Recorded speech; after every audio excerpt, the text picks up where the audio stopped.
Thank you, Dave and Mike. I can't tell you how much of a proud father I am to have those two up here to present me.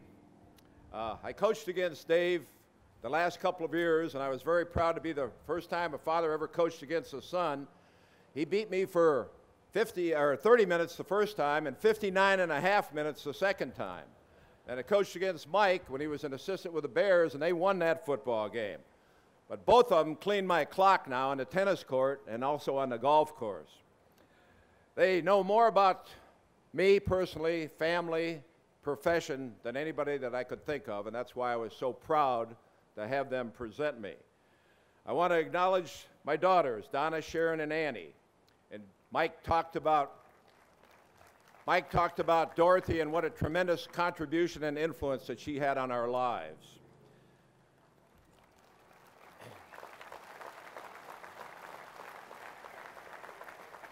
But this is the ultimate honor. I look at the people sitting around me, the names of so many of the great players and coaches who are members of the Hall of Fame. I want to congratulate them again, and also the new enshrinees, the two Mikes, and then Wellington. What a time that we've had this week, and I've really enjoyed our time together. You know, it's only 50 miles from Grand River to Canton, but it took me 67 years to travel that distance, and I've got 8 minutes to talk about it. Grand River, a little fishing village up on Lake Erie. Mom and Dad came over. Dad migrated from the old country. Large family. We had twins and triplets in our family. The triplets are here today, and I want to recognize them. My sister Irene and the triplets. The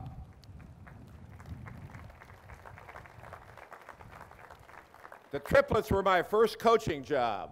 When I was in the 8th grade and they were in the 1st grade at St. Mary's School, I was in charge of them.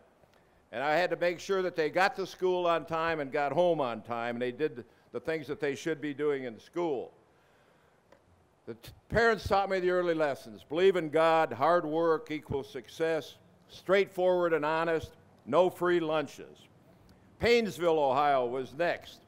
St. Mary's School, the nuns. Joe Jenkins, my first coach, is here today, my 5th and 6th grade coach. Where's Joe? Put your hand up, Joe. All right.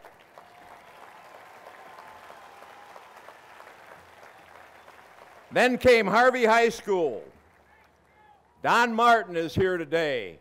He was the coach that took me out of gym class and wanted to know why I wasn't on the football team. And I explained that I was sick when football practice opened and that I didn't have the opportunity to go. He said, "You get out for football. You should be out there." So Don Martin, thank you for your contribution to my career. Then it was on to John Carroll University, a Jesuit education. Father Shell, the great logic teacher. I hope that I've been able to use some of his logic through the years.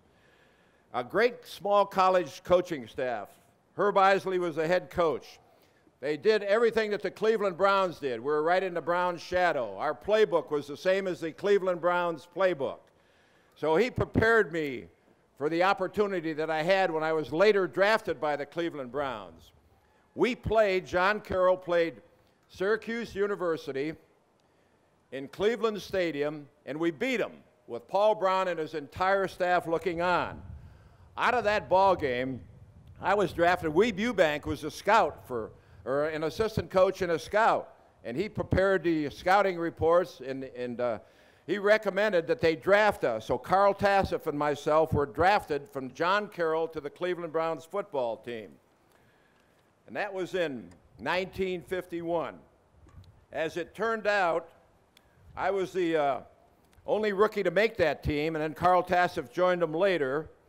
And my rookie contract, my first rookie contract, was for $5,000. I ended up playing 7 years in the National Football League, and then it came decision time. After John Carroll University, I was offered a teaching coaching job at Canton Lincoln High School here in Canton, Ohio. for $3,750. But I decided I would reach for the moon and shoot for that $5,000 and see whether or not I could play in the National Football League. And the fact that we had played Syracuse and beat them in Cleveland Stadium gave me the confidence that we could play on that level, even though we were a small college team. I started my coaching career in the National Football League as an assistant coach with the Detroit Lions in 1960, 61, and 62. And the memorable game in that period of time was when nobody was beating the Green Bay Packers and Vince Lombardi. We beat them on Thanksgiving Day in a great, great performance. I think we had 12 quarterback sacks in that ball game. And then, again, as a defensive coach, I was given a lot of credit for that success. This led me to have the opportunity to become a head coach in the National Football League. The Colts were looking. Gino Marchetti, the captain of the Baltimore Colts and a Hall of Famer, and I was hoping that he would be here today, but I guess he could not be here. But Gino Marchetti told Carroll Rosenblum, the owner, who was going to make a coaching change, that if you're looking for somebody, Shula's the guy. And Rosenblum then gave me an interview, and the question that he asked, he said, "You're going to be the youngest coach in the National Football League. Do you think that you're ready for the job?" And I said, "Carroll, the only way that you'll find out is if you hire me and give me the opportunity." He liked that answer. He gave me the job. I had 7 great years coaching the Colts, and a lot of memorable things, a lot of great players: Lenny Moore, Jim Parker, Raymond Berry, John Unitas, the quarterback. But the fun time of coaching was the time when Unitas was hurt and Quazzo was hurt, and we were getting ready to get into the playoffs, and the only player that I had to play was a guy that had played quarterback at Ohio State, Tom Matte, but hadn't played quarterback in the pros. So I had to get him ready in a hurry because we had to win in order to make it to the playoffs. So I called Woody Hayes. I said, "Woody, can this guy play in the National Football League?" He said, "Don, you don't have a thing to worry about. This guy is a winner. He's going to do the job for you. You don't have anything to concern yourself with." I said, "Well, are there any negatives about Matte?" He said, "Well, he did have trouble taking a snap from center." So we moved on from there. The Miami Dolphins in 1970. Joe Robbie hired me, the Robbie family. We were 3-10-1. They were 3-10-1 a year before. We turned it around to 10-4, into the playoffs, and then 3 Super Bowls in a row. Lost to the Cowboys. What I learned from that loss, and also another loss that I'm going to talk about later, was that when you're there, it's not good enough to be there. When you're there, you better walk away with that ring, because they're only thinking about one team when that game's over. Before the game, they're talking about 2 football teams. When the game's over, there's only one winner. And I learned that the hard way in my first 2 Super Bowls. I was 0-2 in Super Bowls. But then things fell into place. Back-to-back Super Bowls. The 17-0 perfect season. The next year, 15-2, 32-2 in 2 years. What a football team. I think what coaching is all about is taking players and analyzing their ability, put them in a position where they can excel within the framework of the team winning. And I hope that I've done that in my 33 years as a head coach.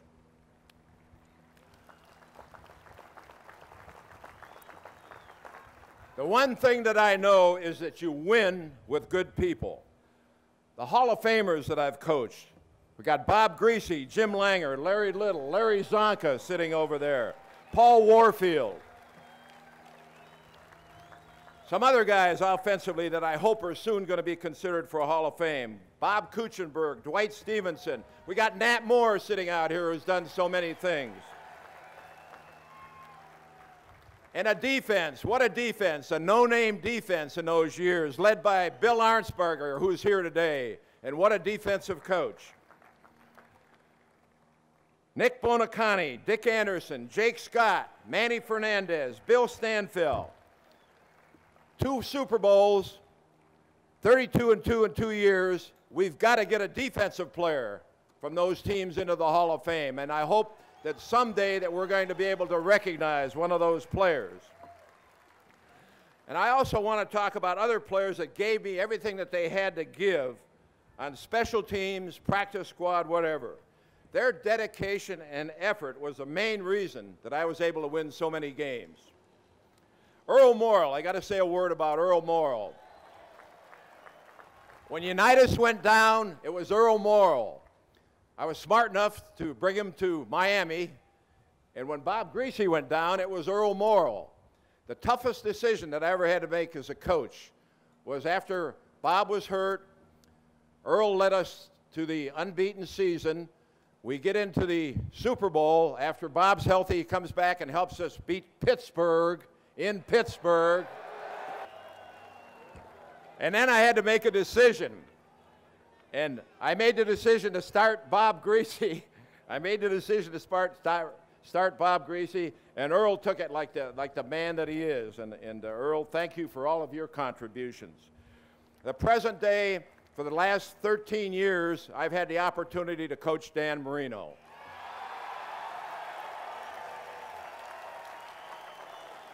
Dan Marino makes practice exciting.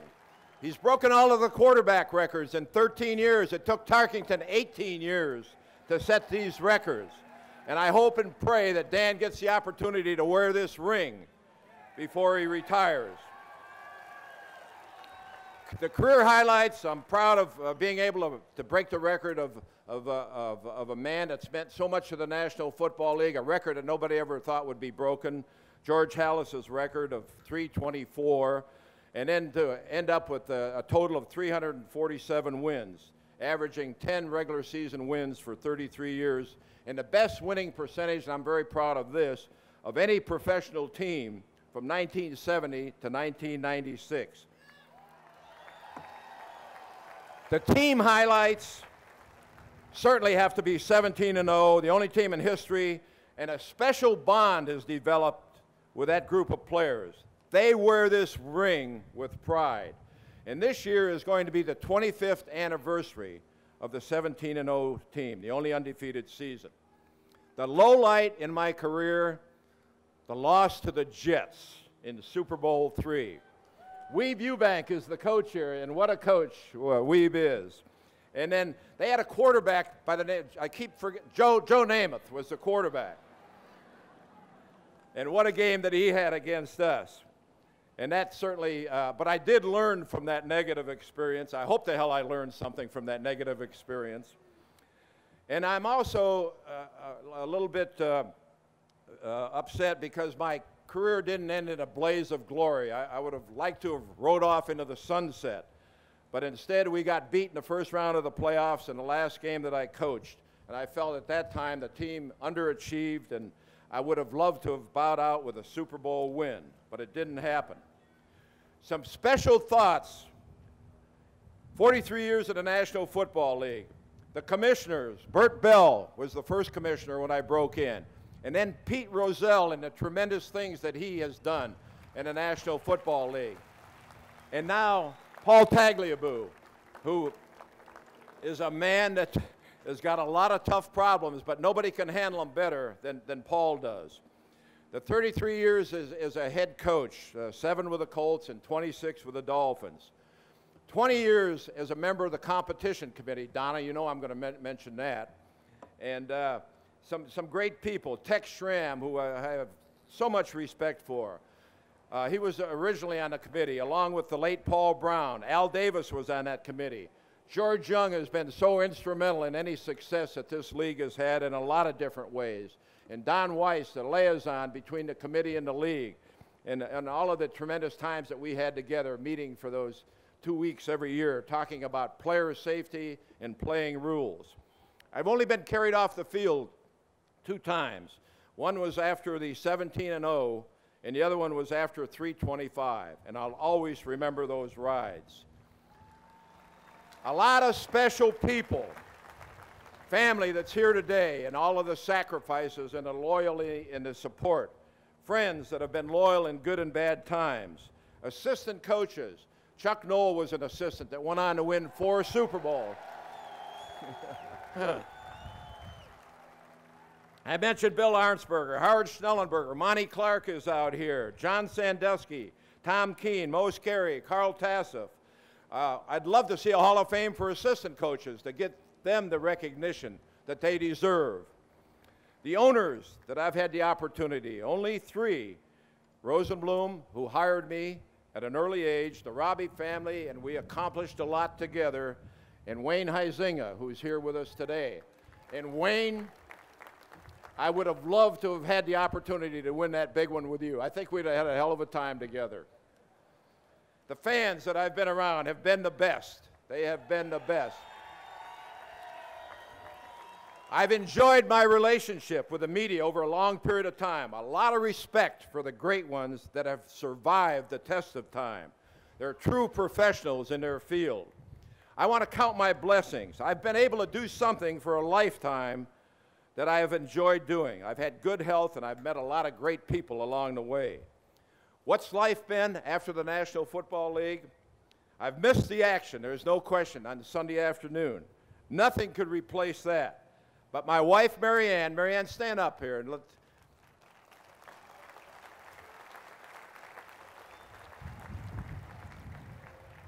She's helped keep me busy by making life interesting and enjoyable.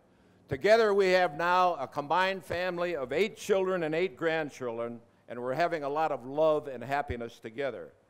You know, it's only 50 miles, but I've relished every moment of the longer route to get here. Thanks for letting me reflect on those great moments. Thank you.